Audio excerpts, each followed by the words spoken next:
Hello everyone, कैसे आप सारे। स्वागत है आपका हमारे चैनल क्लासोनॉमिक्स के ऊपर।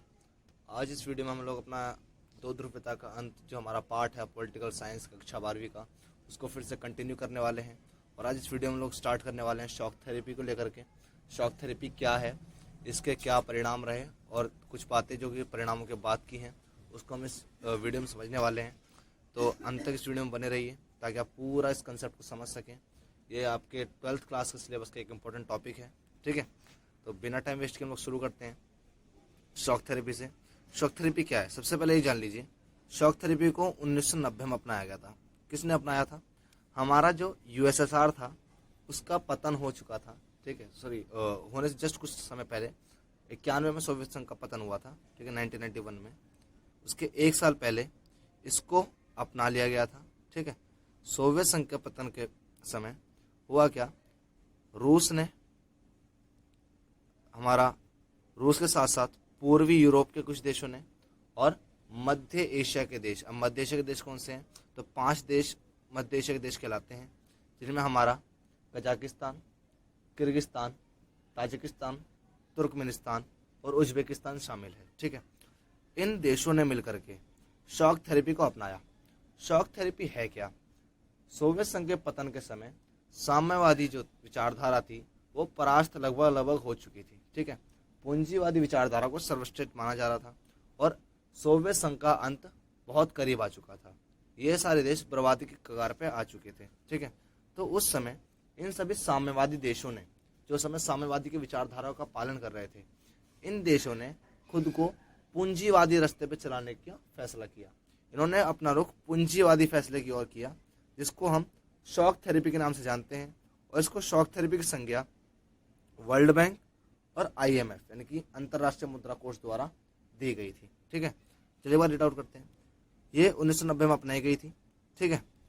साम्यवाद के पतन के बाद पूर्व सोवियत संघ के गणराज्य सत्तावादी समाजवादी व्यवस्था से लोकतांत्रिक पूंजीवादी व्यवस्था तक कृष्टप्रद संक्रमण से होकर गुजरे। हुआ क्या, अपने सत्तावादी और समाजवादी रवैये को छोड़ करके वो लोकतांत्रिक पूंजीवादी व्यवस्था की ओर चल पड़े थे, ठीक है। विश्व बैंक और अंतर्राष्ट्रीय मुद्रा कोष ने इस मॉडल को शॉक थेरेपी कहा, जिसका अर्थ आघात पहुंचा करके उपचार करना है। अब ये वर्ड कहाँ से जुड़ रहा है इसके अंदर, आघात पहुंचा के उपचार करना। तो बहुत इजी चीज है कि हुआ क्या, जब शीत युद्ध चल रहा था उस समय पूंजीवादी विचारधारा ने ही साम्यवादी विचारधारा को कम्पीट किया, उसको हराया, ठीक है। बाद में पूंजीवादी विचारधारा के कारण ही साम्यवादी देशों का इतना बुरा हाल हुआ, लेकिन पूंजीवाद विचारधारा ही अब उनको सही मार्ग पे लाने के लिए, उनको विकास पथ पे चलाने के लिए काम करने वाली थी। तो पूंजीवाद विचारधारा ने पहले उनको आघात पहुंचाया, अब पूंजीवाद वाली विचारधारा से उनका उपचार होना है, इसीलिए इसको शॉक थेरेपी कहा गया। अंतर्राष्ट्रीय मुद्रा कोष और विश्व बैंक ने इसको इसकी संज्ञा दी, ठीक है। इसके अंतर्गत संपदा का निजीकरण, व्यवसायिक स्वामित्व ढांचे को तुरंत अपनाने की बात शामिल है। सामूहिक फर्म को निजी फर्म में बदला गया और पूंजीवादी पद्धति से खेती शुरू की गई। मतलब हमारा निजीकरण हो जाता है पूंजीवादी व्यवस्था में। साम्यवादी में सब कुछ सार्वजनिक होता है, पूंजीवादी में ज़्यादातर चीज़ें निजी होती हैं। तो वही हुआ, सारी संपदा को निजीकरण कर दिया गया। व्यावसायिक स्वामित्व का जो ढांचा था उसको पूरा बदल दिया, जो उनका व्यावसायिक संरचना थी उसको पूरा बदल दिया गया, ठीक है। जो हमारी फर्म्स थी उनको प्राइवेट कर दिया, ठीक है। हमारी जो खेती थी वो पूंजीवादी तरीके से शुरू हो गई। जो पहले साम्यवादी तरीके से की जाती थी वो अब पूंजीवादी तरीके से हमारी खेती करनी प्रारंभ हो गई, ठीक है। और क्या हुआ, इन देशों ने अब यही माना कि सामाजिक कल्याण के अलावा, पहले इनका विचारधारा थी कि सामाजिक कल्याण करके विकास करना, लेकिन अब इन्होंने ये माना कि ज़्यादा से ज़्यादा व्यापार करके, ज़्यादा से ज़्यादा लाभ प्राप्त करके विकास किया जा सकता है। इसके लिए उन्होंने मुक्त व्यापार की नीति को अपनाया, ठीक है। साथ ही वित्तीय खुलापन लाने की कोशिश की और मुद्राओं की आपसी परिवर्तनता की नीति को महत्वपूर्ण माना। पूंजीवादी देश के नेता भूमिका निभाते हुए अपनी विभिन्न एजेंसियों और संगठनों के सहारे इस खेमे के विकास का मार्गदर्शन नियंत्रण करेंगे। हुआ क्या, अब इसको समझ लेते हैं कि जो देश थे साम्यवादी, उन्होंने विचारधारा बदल गई। पहले वो सामाजिक कल्याण को महत्व देते थे, लेकिन अब इन्होंने अधिक से अधिक व्यापार करके अपने आप को विकसित करने का तरीका अपनाया, जिसमें इन्होंने मुक्त व्यापार को मेन माना। मुक्त व्यापार क्या होता है, वह व्यापार जिसमें कोई अड़चन ना हो, ठीक है। दो या दो से अधिक देश मिलकर के इस समझौते को करते हैं जिसमें आपस में वो व्यापार को तेज कर सकें। इस तरीके के संधियों को मुक्त व्यापार कहते हैं, ताकि आपसी देशों में व्यापार को ज़्यादा परेशानी ना हो, कम से कम समस्या हो और समस्या ना हो, ऐसे संधियों को हम मुक्त व्यापार कहते हैं, ठीक है। मुक्त व्यापार की नीति को उन्होंने अपनाना शुरू किया। साथ ही वित्तीय खुलापन लाया। पहले ये एक बंद अर्थव्यवस्था की तरह कार्य करते थे, इन्होंने अपनी अर्थव्यवस्था को खोलना शुरू किया, विदेशों से संबंध बनाने शुरू किए। साथ में मुद्रा की आपसी परिवर्तनता, परिवर्तनता मतलब बदलाव, जैसे कि हमारा भारत का जो करेंसी है वो रुपया है, उसको मैं डॉलर में चेंज करवाता हूँ तो मुद्रा की परिवर्तनता हो रही है ना, मुद्रा को मैं चेंज कर रहा हूँ। मैं अपने 82 रुपये को $1 में चेंज कर रहा हूँ, तो मैं क्या कर रहा हूँ, मुद्रा का परिवर्तन कर रहा हूँ। इन्होंने इस चीज़ को भी शुरू कर दिया, ठीक है। पूंजीवादी देश जो कि पश्चिमी देश थे, उन्होंने शुरू से पूंजीवादी विचारधारा को मानते आ रहे थे, वो नेता की भूमिका निभाने लगे और इन देशों का मार्गदर्शन करने लगे कुछ एजेंसियों के सहारे, जिसमें हमारा वर्ल्ड बैंक, IMF ये सब शामिल है। इन्होंने इन एजेंसियों का सहारा लेकर के इन देशों का मार्गदर्शन करना शुरू कर दिया। तो आशा करता हूँ आपको शॉक थेरेपी समझ में आएगी। और शॉक थेरेपी है क्या, अगर कंक्लूजन में अगर हम समझें तो एक पूंजीवादी विचारधारा की तरफ जो साम्यवादी देशों ने अपना रुख करा, जो साम्यवादी देश थे वो पूंजीवादी विचारधारा की तरफ मुड़े, इसी को हम शॉक थेरेपी के नाम से जानते हैं। अच्छा, ये शॉक थेरेपी तो हमने देख ली। क्या शॉक थेरेपी के परिणाम क्या हुए, क्या ये लोग सही में विकास के पथ पे आगे बढ़े या इसके परिणाम कुछ और ही निकले, है ना। तो इसको समझते हैं। सिंपल सी बात है, परिणाम इसके बुरे हुए, है ना। अचानक से कोई भी परिवर्तन, एकदम से बदलाव अच्छे नहीं देता, है ना। शॉक थेरेपी के परिणाम ज्यादातर बुरे साबित हुए, है ना। शॉक थेरेपी जनता के उपभोग के आनंद लोक तक नहीं ले जा पाए जिसका उसने वादा किया। मतलब शॉक थेरेपी जिस चीज को सोच के लोगों ने अपनाई कि हमें इससे बहुत ज्यादा फायदा होगा, हमें अत्यंत विकास मिलेगा, ये उतना आनंद लोक जीवन, एक ऐसे लोक में, आनंद लोक में नहीं ले जा पाई, ठीक है, जिसका इसने वादा किया था, मतलब जिसको हमने लोगों ने सोचा था, ठीक है। शॉक थेरेपी के कारण पूरी अर्थव्यवस्था बर्बाद हो गई, तहस नहस हो गई रूस और बाकी देशों की, ठीक है। जनता को बर्बादी झेलनी पड़ गई, ठीक है। उनकी जो पैसे जमा पूंजी थी सब खत्म हो गई, क्योंकि महंगाई बहुत ज्यादा हो गई, मुद्रास्फीति बहुत तेजी से बढ़ गई, ठीक है। रूस में पूरा राज नियंत्रण औद्योगिक ढांचा चरमरा गया। पहले क्या था, रूस के अंदर पूरा जो शासन था राज नियंत्रण में था, लेकिन जैसे ही प्राइवेट हुआ इनका पूरा औद्योगिक ढांचा बर्बाद हो गया, क्योंकि एकदम से परिवर्तन आया, ठीक है। लगभग 90% उद्योग निजी हाथों में या कंपनियों को बेच दिए गए, क्योंकि इस पहले सारे जो उद्योग थे वो सार्वजनिक थे साम्यवादी विचारधारा के अंतर्गत। लेकिन जब इस विचारधारा को बदल के पूंजीवादी विचारधारा कर दिया गया तो उसके अंदर 90% से ज्यादा उद्योगों को बेच दिया गया निजी हाथों के अंदर। इतिहास की सबसे बड़ी गरासिल हुआ क्या, जैसे ही अचानक से सारी जो कंपनियां हैं उनको निजी करने के लिए बेचना शुरू किया, तो उस समय पे क्या हुआ, एकदम से कंपनियां बाजार में उतरी बिकने के लिए, जिससे उनकी जो सप्लाई है वो इंक्रीज कर गई। और जैसे हमारा एक इकोनॉमिक्स का फॉर्मूला है, अगर आपने स्टडी किया हो थोड़ा बहुत इकोनॉमिक्स को, तो जैसे हमारी सप्लाई बढ़ती है हमारी डिमांड घट जाती है, और डिमांड के संग में उसकी कीमत भी कम होती है। यही हुआ इन राज्यों के अंदर। जैसे ही अचानक से बहुत सारी कंपनियों की सप्लाई हुई बिकने के लिए, इनकी डिमांड कम हो गई और इनको बहुत कम दामों पे बेचा गया, ठीक है।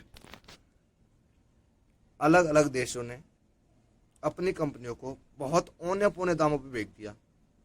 इसी अवस्था को, इसी सिचुएशन को उस समय इतिहास की सबसे बड़ी गरासिल का नाम दे दिया, क्योंकि इस समय ज्यादातर जो उद्योग थे वो औने पौने दामों पर बेच दिए गए, ठीक है।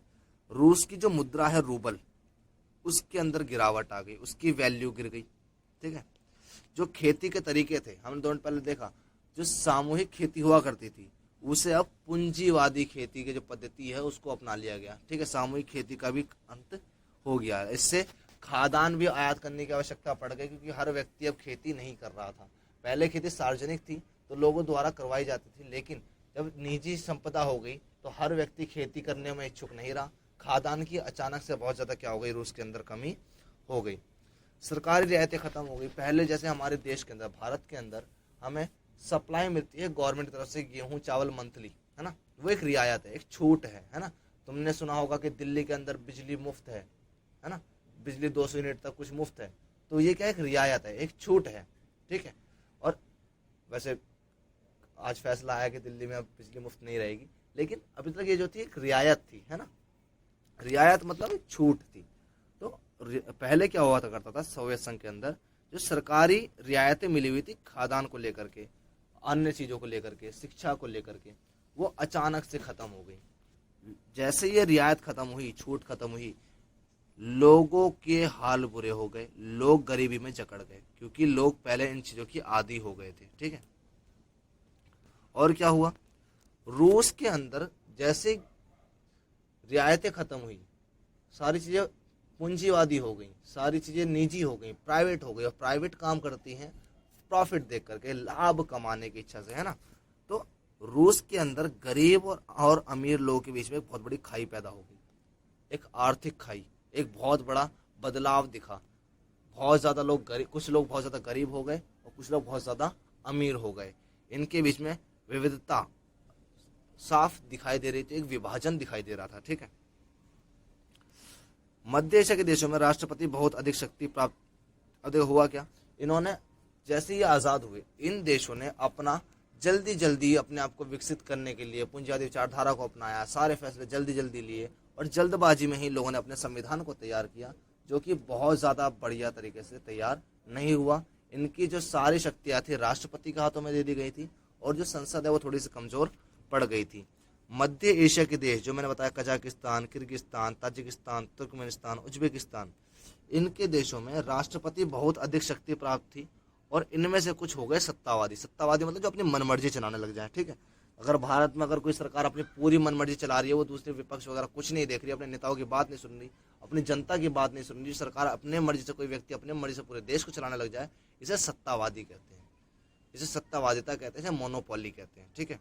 तो कुछ देशों में वहाँ के जो राष्ट्रपति थे वो सत्तावादी हो गए। उदाहरण क्या ले रखा है, तुर्कमेनिस्तान और उज्बेकिस्तान।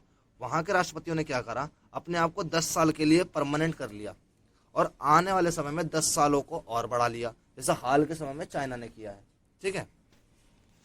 तो ऐसे परिणाम निकले कुछ शॉक थेरेपी के। बहुत ज्यादा अच्छे परिणाम नहीं थे, ज्यादातर देशों को बहुत ज्यादा परेशानी का सामना करना पड़ा, लेकिन इन परेशानियों से उन लोगों ने निजात कैसे पाया। शॉक थेरेपी के अपनाने के बाद, इन परिणामों के बाद में क्या हुआ, ज्यादा नहीं 10 साल बाद, सन 2000 से 1990 में शॉक थेरेपी अपनाई गई। सन 2000 से रूस और बाकी देशों ने अपने आप को खड़ा करना शुरू करा, इन्होंने अपने संकटों से अपने आप को बाहर निकालना शुरू करा, और इनके संकटों के बाहर आने का सबसे बड़ा कारण था इनके पास मौजूद प्राकृतिक संसाधन। रूस, कजाकिस्तान, किर्गिस्तान जो मध्य एशिया के देश हैं, है ना, जॉर्जिया, अजरबैजान, ये कुछ ऐसे देश हैं जिनके पास में प्राकृतिक संसाधन बहुत हैं, चाहे वो प्राकृतिक गैस हो, चाहे वो कोयला हो, चाहे वो पेट्रोलियम हो, चाहे धातु हो, ये बहुत सारे इनके पास हैं। इन्होंने इनका निर्यात करना शुरू किया, दूसरे देशों को बेचना शुरू कर दिया, ठीक है, जिससे ये अपना आपको उठा पाए, अपना वित्तीय संकट को संभाल पाए, ठीक है। तो ये जो आपका कंप्लीट टॉपिक था शॉक थेरेपी के बारे में था कि शॉक थेरेपी क्या है, शॉक थेरेपी को अपनाने के बाद में क्या परिणाम हुए, और परिणाम के बाद में जो बुरे परिणाम हुए उनसे अपने आप को इन देशों ने कैसे संभाला, ठीक है। एक छोटा सा समराइज मारते हैं, एक कंक्लूजन निकालते हैं। शॉक थेरेपी क्या थी, शॉक थेरेपी क्या है, जो सोवियत संघ के देश थे वो नए नए आज़ाद हुए थे, इनकी आर्थिक स्थिति बहुत अच्छी नहीं थी, इन्होंने अपना रुख पूंजीवादी व्यवस्था की ओर अपनाया, पूंजीवादी व्यवस्था की ओर की तरफ उनका मुड़ना हमारा शॉक थेरेपी कहलाया। ये शॉक थेरेपी का नाम किससे मिला, वर्ल्ड बैंक और IMF ने इसकी संज्ञा दी, शॉक थेरेपी के नाम की संज्ञा दी। इसका मतलब होता है आघात पहुंचा के उपचार करना।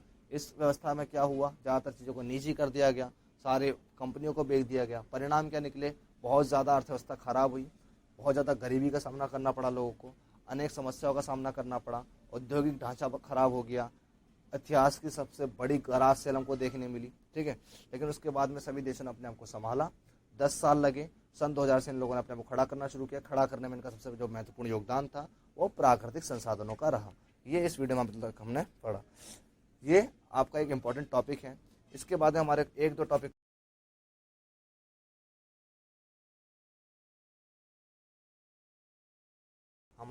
टॉपिक और हैं। इसके बाद में एक जो टॉपिक है हमारे चैप्टर है उसका हमारा एंड हो जाएगा, ये हमारा जो चैप्टर है ख़त्म हो जाएगा। इसके बाद हम अपने आगे के चैप्टर को कवर करेंगे। अगर आप अपनी 12th की तैयारी को और अच्छा करना चाहते हैं तो आप इस चैनल से जुड़ सकते हैं।